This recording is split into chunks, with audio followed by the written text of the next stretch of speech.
Things are going to get spooky.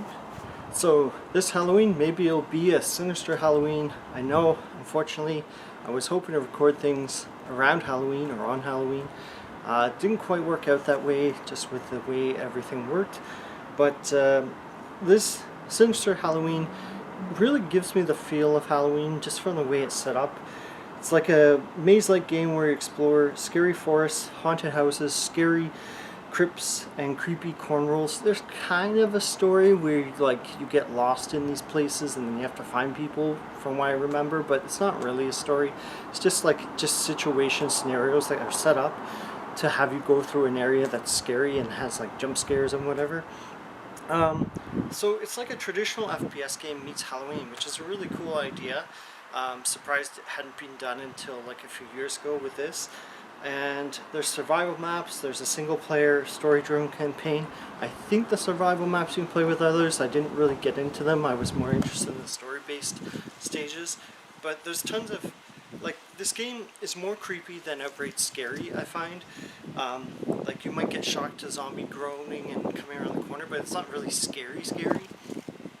There's floating items, sudden jump scares, all that adds to a feeling of a scary Halloween night. Lots of different scenarios to give you the feel of a creepy Halloween in a small town. Genuine tension, running away from ghosts, werewolves, chainsaw wielding maniacs, and I don't want to spoil other things. The game supports VR, which I find is really rare for an indie game, especially for a Halloween game, so that's pretty cool. I think that's a big plus for this. The game unfortunately looks a little bit dated. It's not super polished. I guess that's the theme of this week with Redfall. Non-polished game week.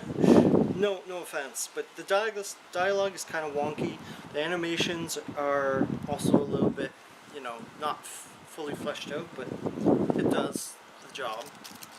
The game freezes when it's clearly loading different parts of the stages, which hopefully be fixed one day. I'm surprised I haven't seen a game that actually freezes up when it's loading for years, so this was a shock. The game is quite short, but it's fun for a solid hour, so I enjoyed it. I played through some of the levels and played through all of them, and just thought, hey, that's not bad for the price.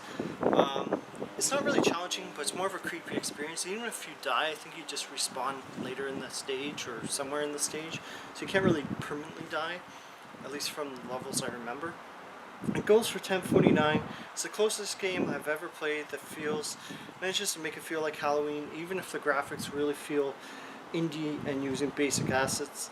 If you want something that feels like Halloween and it may or may not be on something you're playing on Halloween, it doesn't scare a wallet with disappointment like Redfall, I'd say this is a solid 6 out of 10. Just don't expect to be wowed like a AAA title. It's entertaining, but it obviously is on a budget, so yeah, enjoy a Sinister Halloween. I know it's a little bit dated. Hey, enjoy for next year. So keep on gaming. Bye.